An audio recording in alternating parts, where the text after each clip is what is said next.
சென்னை கலைஞர் நூற்றாண்டு மருத்துவமனையில் நேற்று புற்றுநோய் பிரிவில் மருத்துவர் பாலாஜி என்பவரை கத்தியால் குத்தி கொலை வெறி தாக்குதல் நடத்தப்பட்டுள்ளது.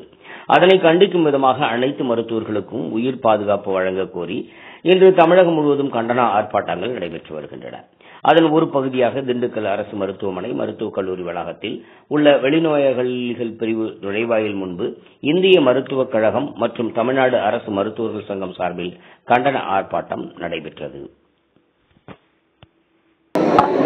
அனைவருக்கும் வணக்கம். நேற்றைய தினம்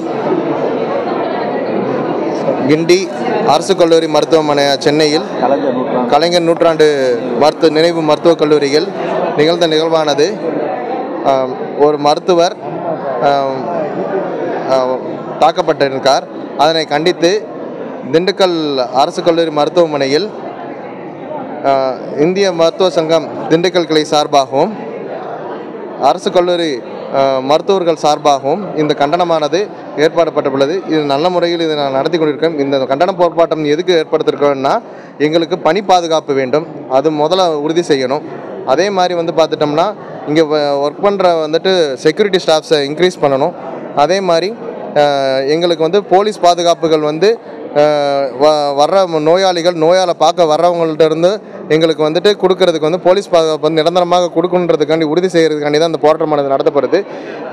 இது வாயிலாக நான் தெரிவிச்சுக்கிறோம். இதனை அரசு மேற்பார்வை கொண்டு இதனை எங்களுக்கு செய்யணுன்றதை தாழ்மையோடு கேட்டுக்கொள்கிறோம்.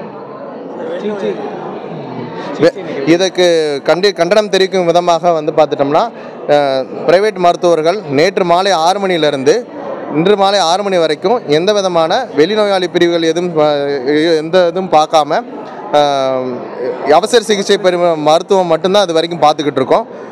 அதை தங்கு தடையின்றி உறுதி செய்கிறோம். மக்களுக்கு எந்தவித பாதுகாப்பு இல்லாமல் இந்த பாதுகாப்போடு இந்த இது நடந்துக்கிட்டு இருக்கு, போராட்டமானது நடந்துக்கிட்டு இருக்கு. அரசு மருத்துவக் கல்லூரியிலும் எந்த தங்கு தடையும் இன்றி அவசர சிகிச்சைகள் நடந்து கொண்டிருக்கின்றது.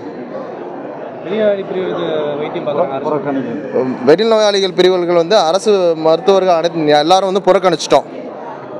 அட்மினிஸ்ட்ரேஷன்லேருந்து பார்த்துட்டோம்னா அவசர சிகிச்சைக்குரியதை வெளிநோயாளிகள் மட்டும் அவங்க டீன் சார்பாகவும் சூப்பரண்ட் சார்பாகவும் ஒரு சில ஓபிகள் அவங்களால பார்க்கப்பட்டது. லலித்குமார், செக்ரட்டரி, இந்திய மருத்துவ சங்கம், திண்டுக்கல்.